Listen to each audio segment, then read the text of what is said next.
Kompilasi tersebut merupakan video yang menunjukkan tentang perjuangan TNI Polri dalam menekan dan meredam aktivitas gerakan separatisme asal Aceh atau yang biasa disebut GAM atau Gerakan Aceh Merdeka beberapa waktu lalu. Namun siapa sangka, di antara sekian banyak kombatan GAM yang membelot, ada satu nama yang belakangan menjadi perbincangan khalayak publik. Nama tersebut bukan lagi menjadi rakyat sipil yang hilaf akan perbuatannya di masa lalu, melainkan sudah menjadi orang nomor satu di Provinsi Aceh. Nama tersebut adalah Muzakir Manaf atau yang biasa dikenal dengan sebutan Mualem. Muzakir Manaf yang akrab dipanggil Mualem adalah salah satu tokoh paling menonjol di Aceh. Lahir pada 3 April 1964 di desa Manekawan, Sineudon, Aceh Utara, ia tumbuh dalam keluarga petani miskin. Ayahnya hanya petani berpenghasilan kecil, sehingga Mualem harus berjuang sendiri untuk sekolah dan masa depannya. Setelah lulus SMA pada 1984, ia sempat mencoba kuliah di Fakultas Hukum Unsiah, namun akhirnya memilih menjadi pejuang GAM. Mualem lahir di Sineudon, Aceh Utara. Ayahnya seorang petani dengan pendapatan yang cukup terbatas, tulis salah satu media. Keputusan bergabung ke GAM pun diambilnya setelah gagal masuk TNI. Ia pergi ke Malaysia untuk mengikuti tes GAM, dan setelah mengikuti proses selama 1 minggu, ia diterima sebagai salah satu lulusan terbaik saat itu. Keahliannya diuji saat menjalani pelatihan militer di Libya pada tahun 1986. Di sana, Mualem mendapatkan pelatihan keras dan disiplin, bahkan sempat menjadi pengawal pribadi Muammar Gaddafi. Di era konflik Aceh, Mualem menjelma menjadi panglima militer yang disegani. Setelah menyerahnya Tengku Abdullah Syafi'i, Panglima GAM, pada 2002, Muzakir Manaf ditunjuk sebagai Panglima Komando Pusat GAM. Namanya pun semakin berkibar di kalangan kombatan GAM. Keahlian militernya yang mumpuni membuatnya dianggap tangguh dan disegani. Bahkan salah satu Panglima gerombolan baru di PDA, Din Minimi, pernah mengatakan bahwa ia hanya mau menyerah jika dijemput langsung oleh Mualem. Mualem juga dikenal sebagai tokoh GAM yang karismatik, dengan julukan Mualem yang dalam bahasa Arab bermakna orang yang berilmu atau dalam hal ini bermakna orang berilmu tinggi dalam dunia militer. Ia memimpin pasukan GAM dalam berbagai pertempuran menghadapi TNI Polri. Namun di balik kerasnya perjuangan bersenjata, Mualem sudah menaruh niat mencari perdamaian.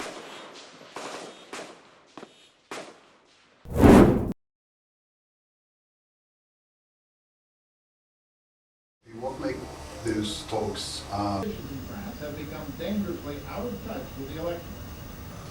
France's rejection of the new EU constitution has European investors worried the euro has fallen to versus speculators seeing a quick buck.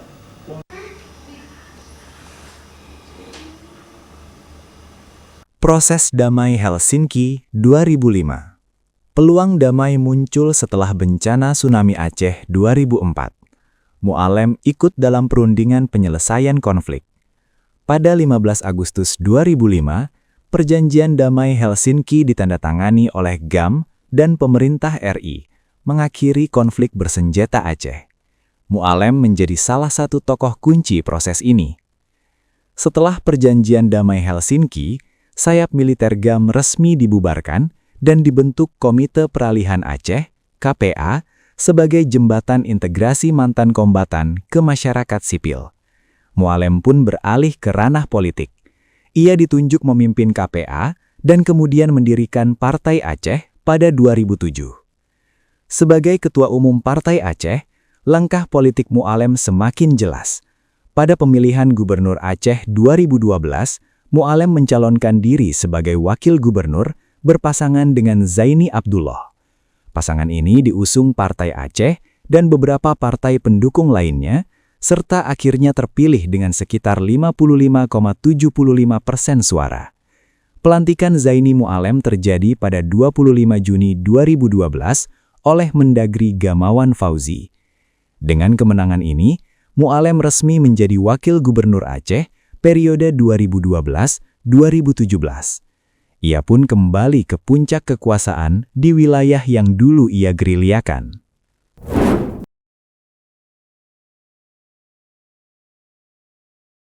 Saat menjabat Wagub, Mualem mendapat kepercayaan luas dari bekas kombatan GAM. banyak yang menilai bahwa Mu'alem berhasil menjaga stabilitas pasca konflik. Namun ia juga tampil sebagai sosok tegas dan kontroversial. Media menyebutnya sosok kontroversial namun berpengaruh. Ia dikenal punya gaya kepemimpinan tegas dan berani, khususnya dekat dengan mantan kombatan GAM, sehingga mendapatkan dukungan kuat dari kelompok ini. Tidak sedikit pengamat mengkritik gaya kepemimpinannya yang keras, akan tetapi di mata banyak pendukungnya, Mu'alem tetap dihormati sebagai simbol perjuangan Aceh. Sepanjang masa jabatan Wagub, Mu'alem kerap menegaskan pentingnya mengimplementasikan poin-poin damai Helsinki yang masih belum tuntas. Ia sering berbicara tentang kewajiban pemerintah untuk menyelesaikan kewenangan khusus Aceh. Pernyataan-pernyataannya kerap dikaitkan dengan semangat Aceh pro-NKRI dan keberlanjutan perdamaian. Sebagai contoh, dalam klarifikasinya soal wacana referendum, Mu'alem menegaskan rakyat Aceh saat ini cinta damai dan pro-NKRI, serta berharap Aceh ke depan lebih maju, membangun Provinsi Aceh dalam bingkai NKRI. Komitmen politiknya yang pro-Indonesia tersebut menunjukkan bahwa meski berlatar belakang gerilyawan separatis, Mu'alem menempatkan perdamaian sebagai prioritas.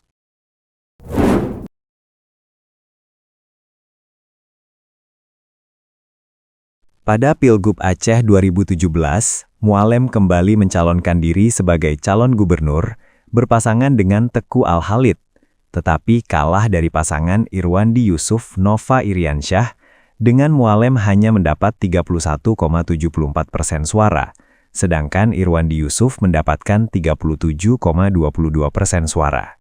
Tim kampanyenya sempat menolak hasil resmi KIP dan mengklaim menang.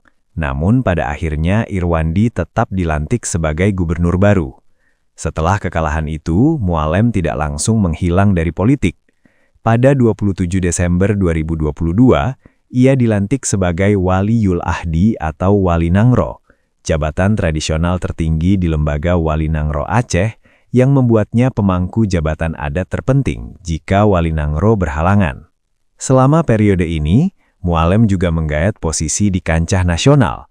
Ia ditunjuk sebagai Ketua Badan Pemenangan Daerah atau BPD Partai Gerindra Aceh dan bahkan mendapat penugasan di tim pemenangan Prabowo Subianto Gibran Rakabuming pada Pilpres 2024. Sikap mendukung pasangan Prabowo Gibran pada akhir 2023 sempat mengejutkan banyak pihak karena Mu'alem dikenal sebagai eks-kombatan GAM yang dulu sempat anti pemerintah pusat. Namun Mu'alem menyatakan bahwa hal itu adalah bagian dari strategi politiknya.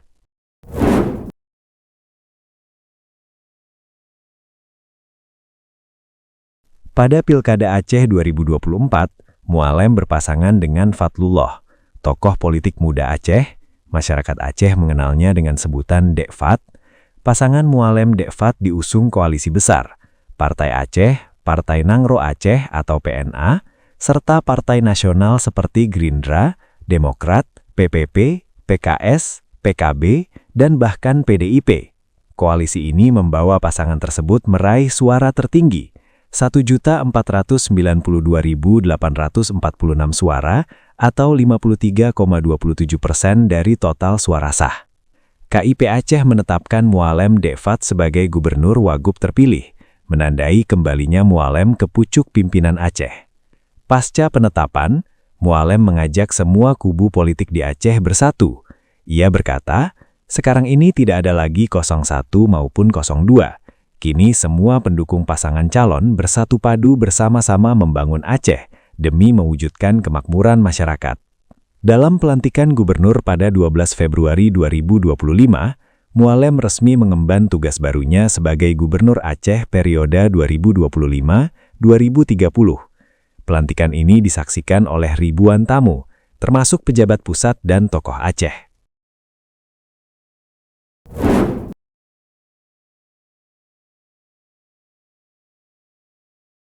Di berbagai fase kariernya, Mu'alem tidak lepas dari kontroversi.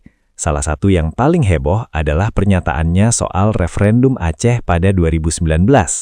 Saat itu, dalam sebuah acara keagamaan, Mu'alem mengusulkan Aceh minta referendum saja, karena menurutnya Indonesia sedang bermasalah. Pernyataan ini langsung mendapat sorotan tajam. Menko Polhukam yang saat itu dijabat oleh Wiranto sampai menggelar rapat koordinasi khusus, menegaskan bahwa ruang untuk referendum dalam hukum Indonesia sudah tidak ada. Kepala Staf Kepresidenan Muldoko menanggapi pernyataan Mualem dengan sindiran bahwa seruan tersebut hanyalah emosi karena nggak menang. Menyadari reaksi keras ini, Mualem kemudian mengklarifikasi bahwa ucapannya bersifat spontan dan menegaskan lagi bahwa rakyat Aceh cinta damai dan pro-NKRI. Meski begitu, insiden tersebut sempat memicu kecaman bahwa Mualem tidak sensitif terhadap semangat kesatuan. Kontroversi lain muncul menjelang pelantikan Mualem sebagai gubernur. Praktik pergantian antar waktu atau PAU di DPR Aceh memicu tuduhan nepotisme. Partai Aceh sebagai pengusung Mualem menggusur sejumlah kader dengan suara banyak untuk memberi jalan kepada istri Mualem, Salmawati, dikenal Bunda Salma, yang suaranya jauh lebih kecil. Data resmi menunjukkan Cek Mat atau Muhammad Taib yang mengantongi 17.507 suara sah disingkirkan demi mendudukan Bunda Salma yang hanya meraih 3.754 suara. Pengamat politik menilai ini memperlihatkan partai lebih kepada pro-kerabat daripada pro-kader. Antropolog Teku Kemal Fasya bahkan menegaskan bahwa keputusan memecat Cek Mat memuluskan jalan bagi istrinya Mualem dan mencerminkan praktik politik yang jauh dari etika. Kasus ini menjadi sorotan publik dan kritik tajam terhadap Partai Aceh, meski pihak Mualem enggan berkomentar banyak. Di sisi lain, berbagai survei menunjukkan persepsi positif masyarakat terhadap Mualem. Lembaga Survei Indonesia, LSI, menemukan bahwa banyak warga Aceh menilai Muzakir Manaf sebagai pemimpin yang jujur dan bersih dari korupsi. Dan menurut LSI, para responden juga melihat Mualem sebagai sosok yang lebih jujur dan berani dibanding rivalnya saat Pilkada 2024. Citranya sebagai pemimpin tegas dan dekat pada pendukungnya membuat sebagian warga berharap ia dapat membawa Aceh lebih maju pasca konflik. Namun tentu saja, ada juga yang mengkhawatirkan jika gaya kepemimpinannya terlalu militan atau melewatkan partisipasi publik. Pandangan ini kerap dilontarkan oleh lawan politik yang menilai ia terkadang terlalu otoriter.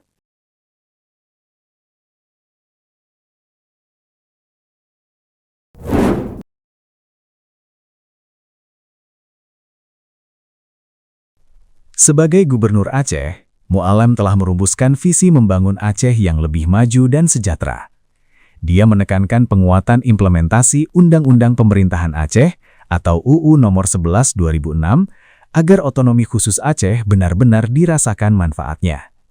Dalam berbagai kesempatan, ia menyatakan komitmen untuk meningkatkan kesejahteraan rakyat Aceh, menjaga perdamaian yang telah diraih, dan melanjutkan pembangunan infrastruktur.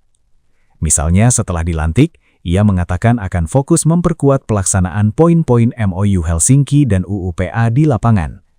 Ia juga bertekad menjaga kerukunan antar umat beragama di Aceh dan memperbaiki kualitas pelayanan publik. Kebijakan pemerintahan Mualem sejauh ini lebih banyak berkutat pada penyesuaian birokrasi transisi pasca konflik dan penanganan banjir serta bencana alam yang masih sering melanda Aceh. Belum ada program kontroversial baru yang mencuat di permukaan hingga saat ini.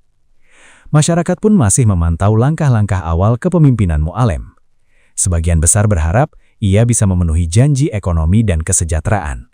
Di sisi lain, pengamat politik mencermati bagaimana Mualem akan menyeimbangkan kepentingan masa GAM dengan kepentingan Aceh secara luas. Karena meski reputasinya sebagai pemimpin bersih dan tegas kuat, ia perlu membangun citra inklusif bagi semua golongan Aceh. Hingga kini, publik menilai ia sebagai figur kuat dan cerdas, namun juga skeptis jika isu-isu seperti nepotisme atau klaim politiknya kembali mencuat. Dalam gaya khas YouTube investigatif, banyak yang menanti apakah gubernur baru Aceh ini bisa menghadapi tantangan pembangunan dan politik dengan bijak, atau justru akan terjebak dalam kontroversi lama. Apapun itu, Muzakir Manaf alias Mualem tetap menjadi sosok sentral yang mewarnai masa depan Aceh setelah akhir konflik.